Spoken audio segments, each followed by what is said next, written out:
Hi, I'm Linda Barber, and as promised, here is my video where I'm outlining the 3 phases that I think women who want to recover from narcissistic, and people who do recover, women who do actually recover from narcissistic abuse, go through.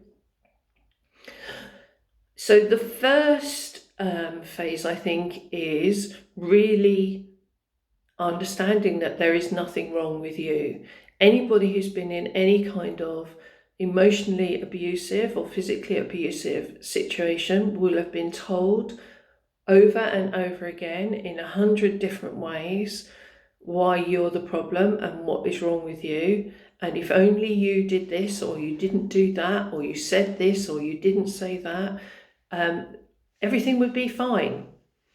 So over months and years, in big dramatic ways, but also in very subtle ways, of being ignored, of being gaslighted, that you start to really believe that not only are you doing something wrong, there actually is something wrong with you as a person. And then we get into that very deep, shameful place, excuse me, where we get very stuck. Usually at some point, sooner or later, we realise that maybe we're not the problem, maybe they're the problem. And that there is something wrong with them. Something's not right here. And so what I really like the image of a well. So what you're given is this picture of this well that's, it's just beautiful. And promises so much, but what we don't realise is that the water is poisoned. And so what we do is we keep trying different ways to go to this well to get lovely fresh water, but what we get is poison. So what we think is, right, okay, well, this time I'll use a different bucket. This time I'll change the colour of the bucket. This time I'll take a friend with me. This time I'll crawl or I'll walk backwards. This time I'll go at night. This time I'll wear different clothes. The ways in which we try and change ourselves are just endless. But because the water is actually poisoned, what happens in the end is that we end up feeling totally exhausted and worn out, but also very powerless. We've set ourselves this task of getting this lovely fresh water, which was promised to us, but we haven't got it. So we just end up feeling completely powerless, and that literally losing the will to live sometimes. Usually at some point we'll realise that the water is poisoned. We will hear the word narcissist, or somebody will say it to us, or we'll read it or something. And so we become real experts on narcissism and narcissistic personality disorder and all its variations. We're each PhD level in a couple of weeks, of reading about it. And whilst I think this is really useful and we have to go through, that process of understanding narcissism, what that doesn't do is help us to heal. It's just telling us this is what was wrong. It's like going to a car and get your car diagnosed. Oh yeah, you've got a flat tyre, but it doesn't actually change anything. What you've got to do is put a new tyre on the car, get rid of the old one and put a new one on. And so the next phase, I think, is that healing and processing phase of dealing with the very deep-seated shame we can often feel, that sense that there's something really wrong with us. We usually, I expect you're like every other woman who gets into a narcissistic relationship. You're intelligent, good person, So you feel really ashamed that you've put yourself and sometimes your children through all of that. You become very depressed, very anxious, very self-critical, very self-doubting, so that you lose all that trust you have in yourself. And those things, by their very nature, act to stop you from healing. If you're very depressed or very anxious, you can see how that can get in the way of you being able to find that peace or that enjoyment, that joy in life again.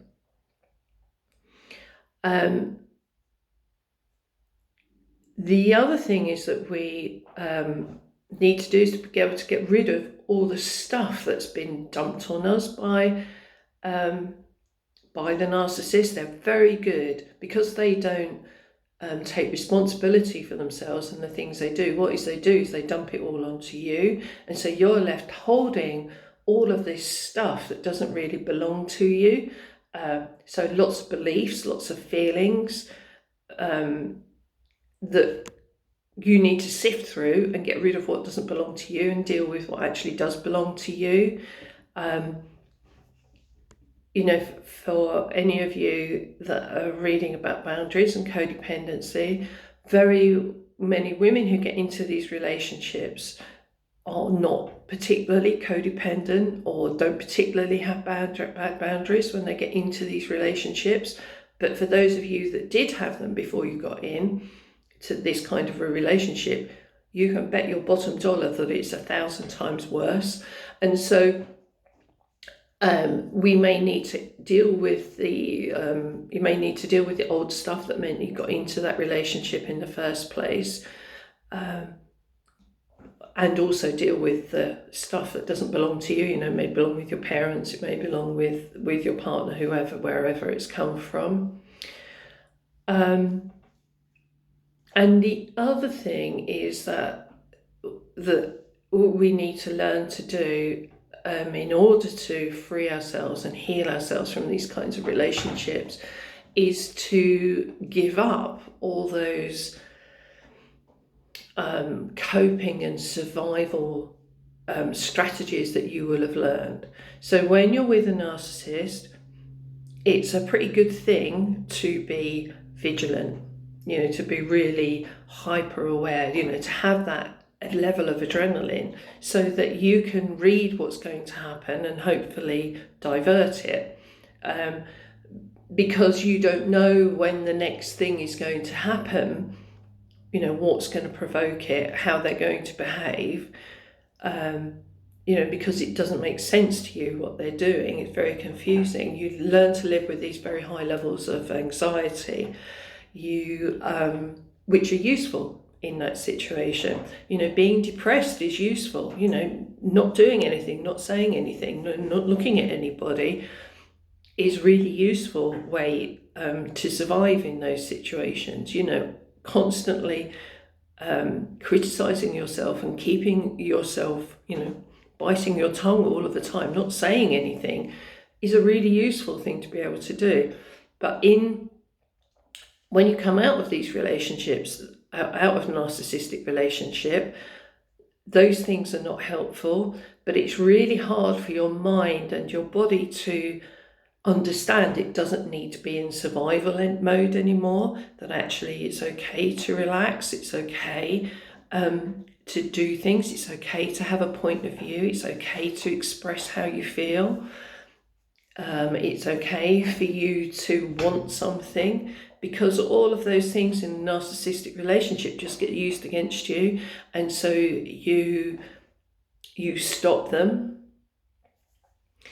and it can be really hard to come out of survival mode, because although it's not pretty at all, and you're almost certainly not happy, you will survive, and there's somewhere inside of you, your body and your mind, that knows, I will survive in this place. And so when we get anxious, for all of us, when we get anxious, we'll go back into our survival patterns. Whenever we feel afraid, we go back into our ways of surviving.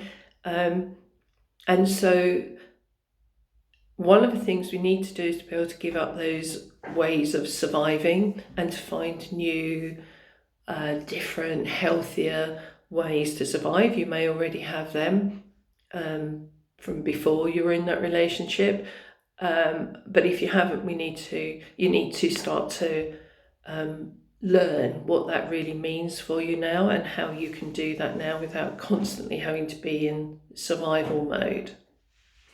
So if you would like my help with recovering from a narcissistic or other kind of toxic relationship, if you've suffered that deep emotional hurt or been physically or mentally abused in any way, then please just drop the word freedom in the comments below, or send me a private message and I'll send you over the details.